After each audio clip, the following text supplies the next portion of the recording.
2016, deux ingénieurs décident de lancer une assurance santé en France. Le marché compte déjà plus de 500 acteurs, des énormes entreprises avec des milliers de commerciaux, des dizaines de millions de budgets, mais aussi des décennies d'avance. Et est-ce que vous savez ce que ces groupes-là ont dit à Alan au début? Devenez courtier, ne vous lancez pas dans l'assurance, c'est impossible. Parce que la dernière fois qu'il y a eu un entrant dans ce marché, c'était en 1986. Donc il y a eu 30 ans sans personne qui rentre dans le marché. Aujourd'hui, Alan est valorisé à plus de 4 milliards d'euros, il couvre plus d'1 million de personnes et en 2024, ils ont eu une croissance de plus de 48%. Et ce qui est fascinant, c'est comment ils ont créé ça, parce que c'est pas comment tu le penses. Dans cette vidéo, on va voir comment Alan a structuré leur acquisition, ça veut dire pas dans les grandes lignes, mais on va vraiment faire par ordre chronologique les vraies décisions et les vraies décisions à impact surtout. Parce que ce qu'Alan a fait, c'est un playbook que tu peux appliquer sans budget à ta startup. Donc je vais te montrer à la fin de la vidéo les stratégies que tu peux mettre en place selon ta situation.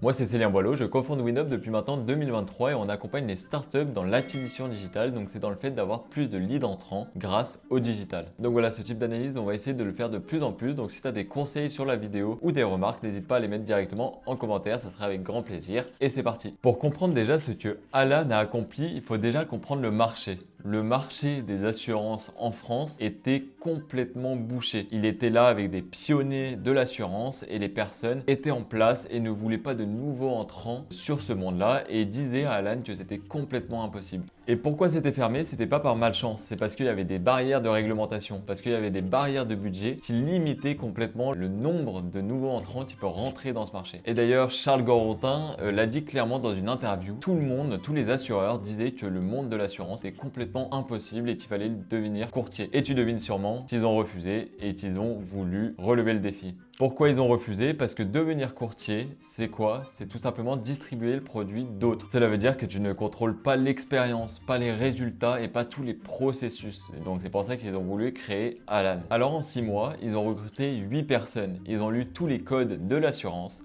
Ils ont recruté des anciens régulateurs. Ils ont aussi obtenu l'agrément de l'ACPR. Et cet agrément-là, c'est le premier depuis 1986. Donc voilà, ce premier choix de refuser d'être courtier, ça leur a permis aujourd'hui plein de bonnes choses. Maintenant, le deuxième choix qui a été un énorme choix de positionnement pour Alan, c'était de refuser d'aller chercher du grand public. C'était de s'orienter sur des startups, des PME, des TPE et vraiment axer leur positionnement sur eux.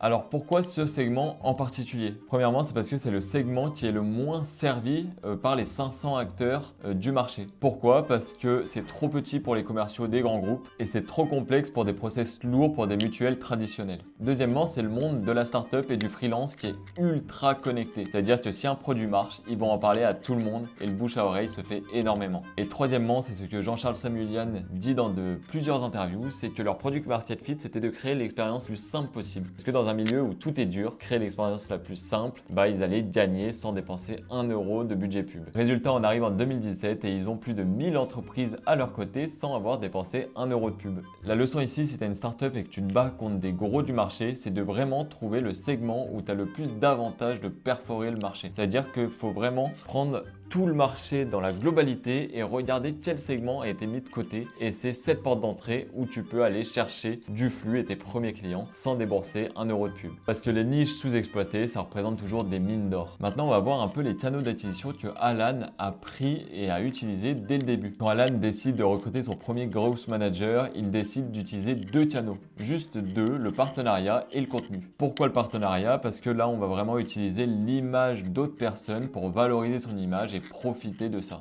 Les partenariats, ils l'ont fait énormément avec des logiciels que les startups, les PME utilisaient. Pourquoi? Parce que la cible faisait confiance à ce logiciel, donc ils pouvaient faire confiance à qui? À Alan. Pourquoi le contenu? Parce qu'ils peuvent créer du contenu qui répond directement aux objections de leur cible. Et ils font une chose très intéressante qu'au début ils faisaient pas. Au début ils étaient sur Medium et ils ont décidé de tout rapatrier sur leur site internet. Pourquoi? Parce que tous les contenus qu'ils mettaient sur Medium profitaient au trafic de Medium. Alors que de le faire sur son propre site internet, ils vont en profiter eux-mêmes en interne. Et donc voilà, en 2018, ils sont passés de 5000 assurés à 25 000 assurés en un an, x x5. C'est juste énorme grâce au partenariat, au contenu et à leur site internet. Et maintenant, c'est quoi le vrai levier? Le vrai levier qu'ils les ont fait exploser ces dernières années. Et il y a 2 points, c'est leurs produits comme machine d'acquisition et le site internet. Voilà, le premier point, on en a déjà un peu parlé au début de la vidéo, mais c'est qu'ils ont essayé de construire leurs produits pour fluidifier l'expérience dans le domaine des assurances. Dans un monde où tout était compliqué, ils ont décidé de rendre l'expérience la plus agréable possible pour l'utilisateur. Et juste en faisant ça, ils ont gagné des milliers et des millions maintenant d'utilisateurs parce que leur expérience est juste incroyable. Donc ils ont misé à 100% sur le produit dès le départ et ils avaient confiance en leur produit. Souscription 100% en ligne, interface claire, tiers payant dématérialisé, disponible immédiatement, tarification lisible, remboursement en moins d'1 heure pour 50% des cas, en moins d'une journée pour 98% des cas. Et leur site reflète exactement ça. Là où les sites de mutuelles traditionnels sont les labyrinthes de PDF et de jargon, Alan a construit quelque chose que vous comprenez en 2 minutes. Et ça a une conséquence directe de faire ça et de rendre le site le plus simple possible, c'est que chaque euro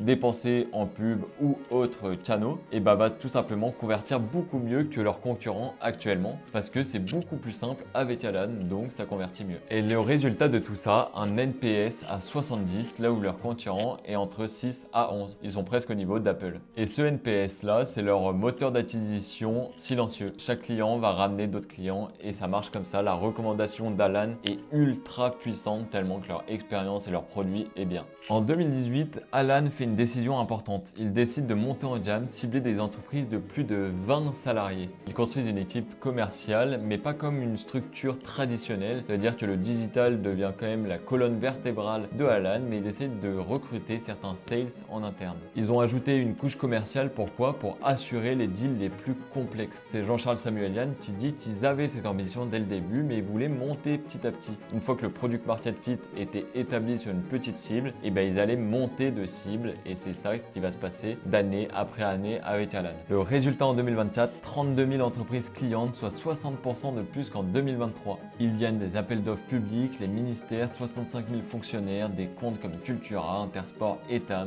Et leur croissance en 2024, plus de 55% avec un budget d'acquisition stable. Alors maintenant, qu'est-ce qu'on va vraiment retenir d'Alan? Premièrement, c'est vraiment de choisir le segment que les gros ignorent. Et c'est comme ça que Alan a commencé. Ils ont choisi par des petites startups et des freelances et sont montés en gamme petit à petit quand leur product market fit a fait effet. Deuxièmement, ils ont construit des actifs et pas des dépenses. Ça veut dire qu'ils ont construit du contenu à eux, des machines de recommandation à eux et tout ça travaille en interne pour eux. Ils ne payent pas des coûts par clic, mais plein de choses qu'ils ont mis en place pour eux en interne. Troisièmement, votre site n'est pas une brochure. Dans un marché où les assurances étaient des sites ultra complexes, eux ont fluidifié l'expérience pour avoir beaucoup plus de conversion. Créer quelque chose de simple qui donne envie de vous contacter avec des designs complètement innovants et sur mesure et plein de techniques différentes au lieu de juste mettre des informations sur des templates de site internet. Ce dernier point, c'est exactement ce qu'on fait au sein de Winoble. On accompagne les startups à être lisibles sur internet et à avoir beaucoup plus de conversion grâce à leur site internet ou au multicanal. On essaye aussi de positionner votre site et vos référencements naturels, votre GEO sur des mots-clés beaucoup moins concurrentiels pour vraiment aller chercher des résultats concrets. Par exemple, on a accompagné PharmaGreen qui est passé de 10 à plus de 150 leads par mois aujourd'hui. Et là, on est en train d'accompagner une startup dans l'audition qui se bat contre des géants comme Alan fait dans le milieu de l'assurance. Donc voilà, si tu te reconnais dans une de ces situations, n'hésite pas à me contacter, ça serait avec plaisir d'en discuter ensemble. Et si un jour tu vois un concurrent avec 10 fois plus de budget, souviens-toi de Alan en 2016 où les gros de l'assurance disaient non, deviens courtier. Parce qu'aujourd'hui, Alan, c'est 4 milliards de valorisation, Kylian Mbappé qui a rejoint le capital, mais aussi plus d'1 million d'utilisateurs. À bientôt.